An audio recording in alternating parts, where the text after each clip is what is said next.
તો આણંદમાં ડાયરામાં થયો છે સોના ચાંદીની નોટોનો વરસાદ। ખંભાતના નગરા ગામમાં દિવાયત ખબરનો ડાયરો હતો। આ ડાયરામાં લોકગાયક દિવાયત ખબર પર નોટોનો વરસાદ થયો।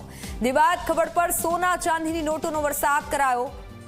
આણંદમાં એક ડાયરો રાખવામાં આવ્યો હતો અને વિડીયો પણ તેનો ખૂબ વાયરલ થઈ રહ્યો છે કે જ્યાં કલાકાર દિવાયત ખબર પર સોના ચાંદીની નોટોનો વરસાદ થઈ રહ્યો છે।